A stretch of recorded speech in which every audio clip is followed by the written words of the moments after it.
Alright, so at this stage I did all the skin color on the Skaven models.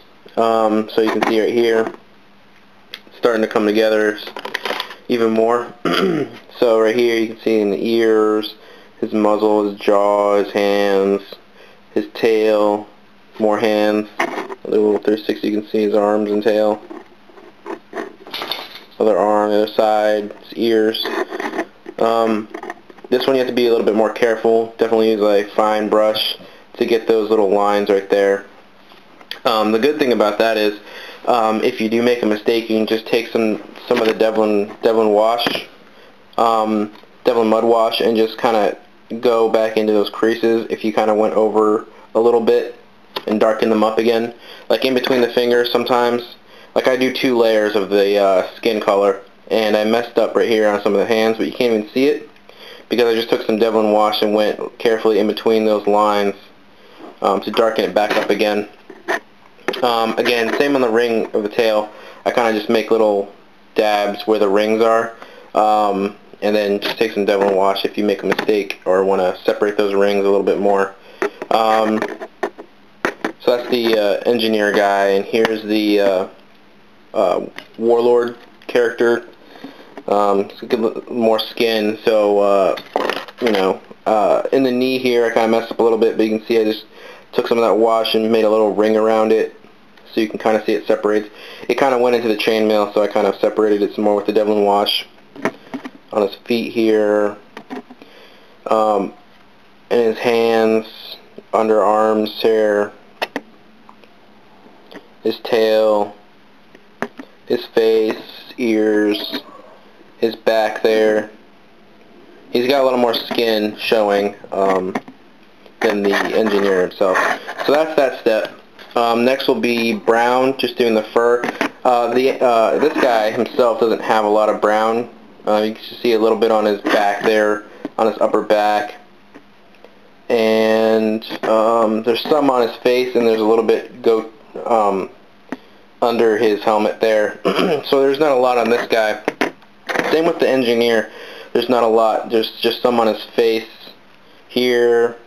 I think that's it really for the engineer, if I remember. Just some on his face.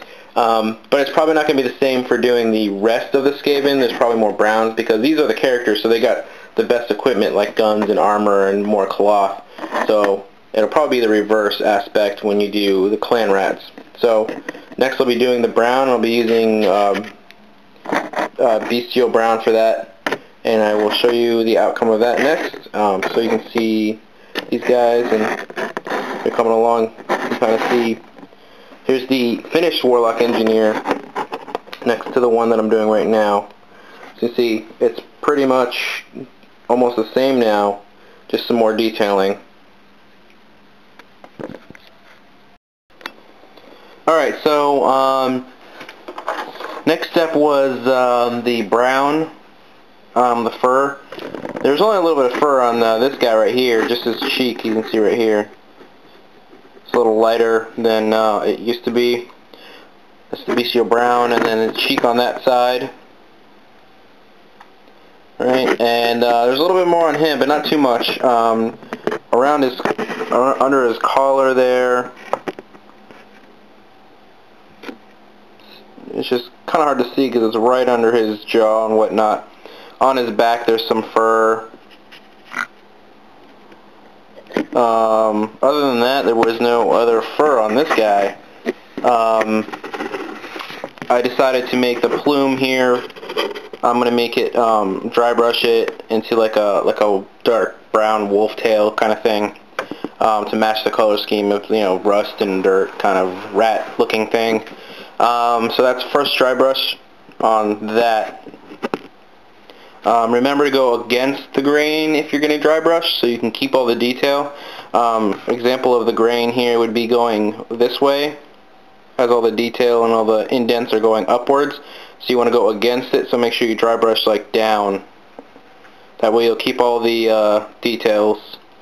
Don't go with it, or else you lose all the detail, because the paint will soak into the crevices and you'll lose the detail. So other than that, that's the bestial brown. I'm going to be doing next snakebite leather, which is also a lighter brown. I'm going to be doing that mainly on him. I don't think there's anything on him that I do. Oh, the stock of his gun is what I do, a snakebite leather. Other than that, there's nothing on the engineer that's brown, the snakebite brown. But him, I'm going to be making his pole the snakebite leather. I'll probably be doing a dry brushing on this to lighten up the tip area. I'll be drawing it out so it'll be darker here and then lighter here to the tip, which will be bleached bone. So I'll be doing the pole, that pole. He's got like a little money sack right here, which I'll probably do as well. Other than that, I don't think there's anything else on him that I'll be doing snakebite leather. Oh, the handle here on this one as well, I'll be doing snakebite leather. So, a lot of snakebite leather on this guy, a little bit on the Warlock Engineer. So you can see kind of back to back as they start looking like each other. Alright, so that's the next step, snakebite leather, and then I'll be moving on to probably the bleached bone step. Alright, so as you can see here, the stock of the gun is painted, and so is the other side underneath here.